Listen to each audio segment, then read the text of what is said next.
3-2 and then having to dig in.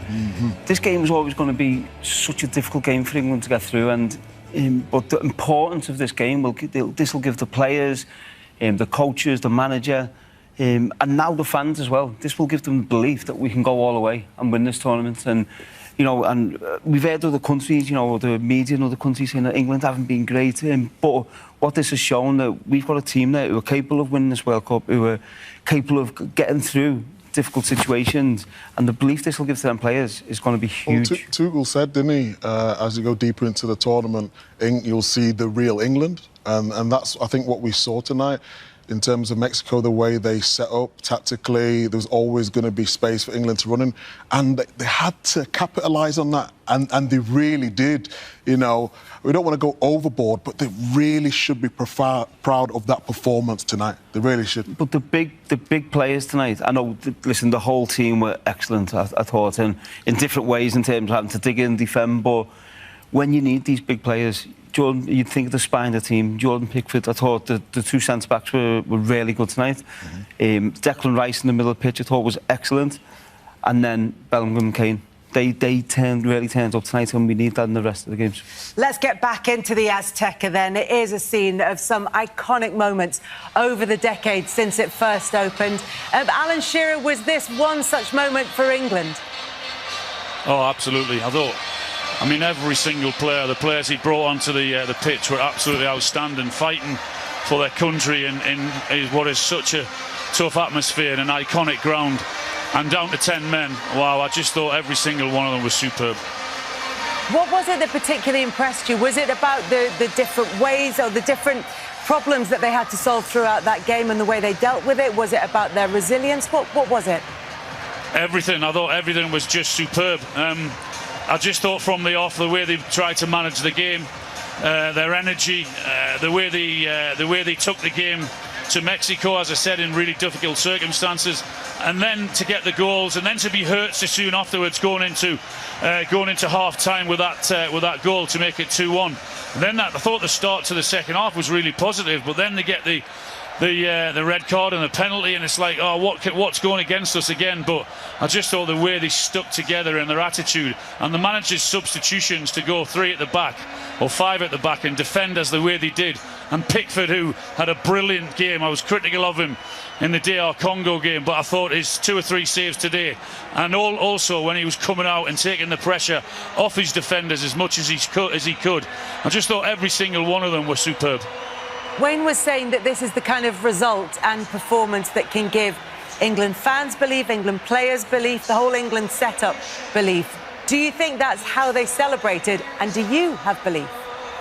Yeah, I do. We've been waiting for them, because I think they've probably only had, before today's game, that one good half against Croatia in the second half, and they've had their moments and pieces of brilliance from Harry and from Jude Bellingham. But I think the performance tonight was pretty much perfect. I thought that the questions that they were asked, and there's been so much talk about the altitude and everything else that the players had to deal with, and they've dealt with that, and they've dealt with other knockbacks as well. But this was a standout performance. This is a performance that can carry them forward and can give them belief in the hope that they can achieve something in this competition. And Norway next, Alan? Yes, and Norway next. Yeah, absolutely. We caught bits of that game when we're on the way to the stadium today, and that big man up front again, didn't he? He's causing havoc. He's scoring goals, and it looks as if it'll be a shootout between Kane and Haaland. Alan, thank you very much. Thank you. Enjoy the rest of the evening at the Azteca. We're into the early hours of the morning here. Everybody who's stayed up to watch this game, who wanted England to win it, will be delighted with what they've seen, delighted with the result that England have. It is Norway up next for England. We will start to look ahead a little bit more. But England made their life very difficult at the start of that second half when they went down to 10 men. And so often there is a scapegoat when England exit tournaments. And this time around, it felt like it might be Jarell Quansah. Yeah, and listen, I've been in the situation he's been in, and it's not easy. It's not an easy situation for him. It is a red card. It's reckless, and it's high, so it's a red card. But I feel for him, because knowing what he's going through in that dressing room as the game's going on, it's such a horrible feeling, and you think, luckily for me, we went out, but he hopefully has got another chance in this World Cup. But yeah, it's not a nice feeling, and thankfully his teammates have helped him get through that sticky situation for him. We're going to hear now from Harry Kane. He's with Kelly Summers. Well, Harry, huge congratulations. What a contest, what a win. But I just firstly wanted to ask you what's happened over there by the England goal, because there looks to be some concern. Yeah, Jordan, my voice is gone. Hendo just fell over there. I think he's okay, just something to do with his arm. OK, well, as for the performance, I think it says it all, the fact that your voice has gone. That was some contest to watch. What on earth was it like to play in? Yeah, it was a crazy game. We had to fight. We had to find something. Yeah, I've just been sitting there. I can't really talk, but yeah, all the occasion, the team, everything against us, we found a way. I was going to say, is that what pleases you the most, the resilience today? Because even your penalty, a word on that as well, not the one you scored, the one you conceded. What did you make of that? Yeah, I thought I got to the ball first. It was one of those days that the ref gave a lot against us. And in the end, it didn't matter. So, yeah, I'm happy. I'm going to try one more question if your voice holds out. What can this do for England going forward? You've got a quarter-final in Miami against Norway to look forward to. What can the England fans look forward to now? Well, just look at them here. Incredible. Unbelievable support. Speechless. I can't even talk, so... Go and rest that voice, rest up. Thanks, Harry. He literally can't talk. The thing is, this has been described by the three of you, by Guy Mowbray on commentary, as one of the great England performances, one of the great England results. And that captain's interview afterwards, is going to go down. But that sums it up. That sums up the absolute madness that's ensued over the last couple of hours. Yeah. And what a man. He's left it all on the line. That's a sign of someone who's a leader, who's lived and breathed every single minute. I'm going to have to hold it together here, because whatever was has gone. Altitude did affect him in the end. Yeah, well... No, we hope Endo's OK. Yeah. Well, look, that's the other point. That's the best interview I've seen. Listen, you're right. It was thoroughly entertaining from Harry Kane. What he did start off by talking about, though, was Jordan Henderson. He says he's absolutely fine, but he did fall over the advertising hoardings. That's what we think has happened, and it looked like he was getting some oxygen as he was being stretchered off the pitch. So we'll get an update on that. Harry Kane was saying he isn't too concerned at the moment about that injury, but obviously Harry Kane in the middle of absolute delight after that victory for England. We talked about how difficult it would have been for them, having gone down to 10 men in that game when Jarell Quansah was sent off and correctly sent off. He got sent off for serious foul play, didn't he? I think he was unlucky because he actually got the ball, but it was the follow-through as well, so it was a little bit unlucky. Wayne's exactly right. It could have been something that cost him, but in the end, it didn't. I just think now the FIFA have set a precedent in terms of the Balogun situation, and he gets a suspended, 1 year suspended sentence, if you like, on his red card. So now, what's the reason that the Quansah shouldn't get that? Well, the argument would be that Balogun's was a debatable red card, and it wasn't rescinded. You're right. Yeah, and they that haven't would taken be the the red cards against. away, so they're saying he's guilty of an offence, but it's now that's the question everyone's going to be asking if a player gets sent off. It is, and it would be a fair question to ask. In terms of the penalty that England were awarded, any question at all about this decision? Was it about as clear-cut a penalty as you could imagine? Long punt upfield. Don't even think Kane gets the knockdown, to be honest. Gordon's just so sharp. It's that little backward step from the goalkeeper, and he knows as soon as you go down rolling around pretending you're injured, you know you're in trouble. It's a tiny little back step, but it's Gordon who was excellent all night defensively and offensively. Look at that desire. He knows all he's got to do is get that little flick, beats him to the ball. Massive moment, especially as they just had that sucker punch of getting the red card. And look at this guy. Look at this guy. Massive moment. You do not say them. He's gone ridiculously early, flown at it. Brilliant penalty. What a leader. What a hero. What a guy. 6 goals now? Yeah. 6 goals, In the World 1 Cup. off the lead in the race for the Golden Boots. 3 players atop of that leaderboard. But Harry Kane will be chasing down Erling Haaland, Lionel Messi and Kylian Mbappe. As we said beforehand, it's going to be some race. I think it's Mbappe and Kane. I believe that's the final, France v England. And yeah, hopefully Harry can take the Golden Boot and lead us to glory. So yeah, it will be fascinating. So down to 10 men in the game, but England get the penalty and they go 3-1 up.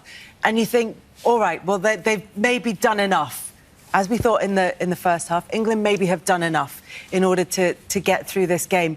And yet Mexico back in it, and it was a penalty that they took another look at, and we looked at the best side of Harry Kane, but he was the player who conceded the penalty. Bit of discussion, and Alan Shearer not at all convinced that this is a penalty. What are your thoughts? It's soft, isn't it? But he does kick his foot, so a penalty is probably the right decision. But not all contact is a penalty. So I think Alan's point was he didn't feel that it was a clear and obvious error. And I know clear and obvious isn't in the wording anymore, but he said it wasn't a clear and obvious error enough to overturn it. That was his Well, I think on reflection, Harry's only argument was that he felt that he got the ball. Obviously, in the moment, he would have felt like he got the ball, but I think it's very clear that he didn't there. So once he sees it again, I'm sure he'll be completely fine with that as a penalty. Yeah. And it'll be a whole lot more fine with it now. It hasn't actually cost us. We seen one last season at Everton against Arsenal, which was not given, and VAR looked in and he didn't give it, but then he said later on it should have been a penalty. They got that wrong, so I think it was a penalty. Especially benefiting from the Modric one in the Croatia game. I think it was very similar. OK, and then so it's 3-2 at this stage, and then Thomas Tuchel makes substitutions that at the time when you were thinking was maybe a bit early to start protecting that lead. I thought a little bit early to drop in and concede we're not going to have the ball at all. And I think Mexico, as good as we defended, Mexico played into our hands here in terms of just putting balls in the box. And I mean, that tells you what England were doing from 70 minutes onwards. That's called the avocado defence. No, but we defended the box brilliantly, but I think Mexico played into our hands in putting balls in the box and allowing us to head it out or Pickford to come and punch and take the pressure off his teammates. But I think if Mexico played a little bit more around the box and made it more difficult that way and made us try and get to the ball, it would have maybe been more difficult, and they lost patience, but we defended excellent. Is that with the crowd weighing getting on them? They looked like they lost all sense of what was going on, and like you say, played completely into England's. If England could have set up a game plan against them once they made those changes, that's exactly what they would have wanted. Yeah. But the subs made a difference, didn't they? Yeah. I thought Byrne was outstanding. John Stones, the composure he showed as well. Even Spence in them one-on-one situations. I probably agree with you in terms of it felt like it was a little bit early, but in the end, it worked. Yep. And you can tell that chemistry with the team, no matter who plays, they're going to do a job for the team. Mick, sorry, just a quick note on Jed Spence, obviously. He took a lot of heat from the last game. Was he injured? Was he not injured? That was an incredible effort, what he put in for his team. There. Yeah, I think it's difficult, isn't it? Because today's game was a little bit different to what we've seen, certainly in the grouping against DR Congo, and what Tuchel wanted him to do in terms of get up and down, and you see him on the sideline shouting him to go. It wasn't that sort of game today. It was, come on, keep your composure and deal with the wide areas, and he did that fantastically Big character, well today. Though. I'm really pleased for him. But even at the end here, the last 20 minutes, when what we've said with the three of us have pointed this out in the England games is when we open up defensively and we're running out of position and we're not covering the space, we look easy to play against. But even this shows with 10 men, when you're compact, even if you're deep, it's so difficult for the opposition to break you down. So I think moving forward with 11 players, we need to just get that balance right. But I'm going a bit negative here, but the performance, we have to keep that and take it into the next few games because we will need that. You said before the game, communication. We did the analysis before. They communicated a lot better today, and they needed to. It felt like a big occasion, and they rose to it. I just think it's interesting just to go back to the substitutions, because what Tuchel was praised for right at the start of the tournament against Croatia was making very positive, very attacking substitutions, whereas in this one he did the opposite. He made very defensive substitutions and put pretty much every player behind the ball and said, right, we're 3-2 up, we're down to 10 men, we cannot lose this. It was a different approach from what we've seen from him. That was an old school English mentality. Yeah. You know, when you all look at each other and say, keep the spaces, stop the crosses, and when it comes in the box, bodies on the line. And fair play to him, because I think that was the right thing to do. It turned out in the end. It was just that in-game management, wasn't it? It's knowing when to, against Croatia, freshen it up, bring new wingers on, and then today it was about, OK, let's defend our box. And that is ultimately the difference. Southgate, we've mentioned, so did such a good job, but it's just these little details, and that could be the difference going forward. 10 goals for Jude Bellingham, now 7 of which have come at major tournaments, including 2 against Mexico. Here he is. Well, Jude, huge congratulations. What an effort from every single player on the team. What are your thoughts on what you and your teammates have just done out there? Hard to gather it all together, really. With 10 men, defending like how we defended our box, clinical like we were in their box, big pressure moments that, maybe in years gone by, especially me watching as a fan, as a little kid, probably England would have crumbled, and this team they stuck together until the last second. The players who came on, the players who started running themselves into the ground, putting the body between everything. That's what this team's about. What was it like being in that atmosphere, and also then when you were seeing some of those refereeing decisions, the adversity that England were having to come up against? Yeah, the atmosphere was by far the best I played against in international football. I think this country, as a footballing country, is just magnificent. The reception we had coming off the plane, although it was hostile, it was just a beautiful thing to see in terms of how passionate one country can be about their team. And in terms of the refereeing decisions, it is what it is. In the World Cup, they're human as well. As easy as it is to say now, they're human. We made a lot more than they did. No worries, we got through. Your 2 goals were inside 98 seconds, which were undoubtedly important, but was that clearance at the end of the first half as well arguably just as important? Yeah, it could have been. Obviously at 2-1 the game was still there, especially when they scored. It felt like the stadium almost collapsed, so it was probably an important clearance, just as important as the goals. But this win is far bigger than me. It's the players who came on, like I said. It's the supporters who have come to Mexico and probably had a difficult journey, paid hard-earned money. This is a team, a whole country's performance. What can this confidence and belief do for England going into what looks like an exciting quarter-final against Norway? Well, it's still one game at a time. At the end of the day, it's still just around a 16 win. The quarter-final now coming up against Norway, they pose a completely different threat. Some that we know really well, obviously some world-class players in there, so we'll have to be ready. But my God, if you can't enjoy a night like this just for one night, then I don't know what it's worth. Just one quick word on your friend Jordan Henderson. We saw him in what looked like quite a lot of distress at the end. How is he? He's in a bit of bother, but our medical team have got everything under control. Probably not best to give too much detail when I don't really know too much going on. But yeah, everyone was there to support him, and even that was a beautiful thing to see. Thanks, Jude. Please, you've got a voice because Harry doesn't. Yeah, I know, I've heard. Cheers. Cheers. Thank you. Yeah, we wish Jordan Henderson well in terms of his recovery. And as Jude Bellingham said, he's got the medical team with him and they've got everything in hand. Jude Bellingham certainly had everything in hand as far as the game is concerned. I think what was interesting to see in terms of his performance was... we can look at the defensive side maybe when we look at Mexico's goal, but he gets these 2 really important goals, Wayne. This is so good, the movement and the ability to see it as it's gone out wide and delay his run into the penalty box, and then just being that explosive and that movement to get into the penalty box and getting the end of it was brilliant. And again here, obviously we win the ball back high up the pitch, and then as Joe said at half-time, you're expecting Harry Kane to shoot, and then just that desire to get in the box and on the end of things. And he's been fantastic this World Cup. He's been a leader. He's everything you want to a player from that position, helping out defensively. But there was debate whether he should start and should play in this World Cup. I think he's answered all them questions. He's just an absolute superstar, isn't he? I mean, he always turns up, always gives 100%.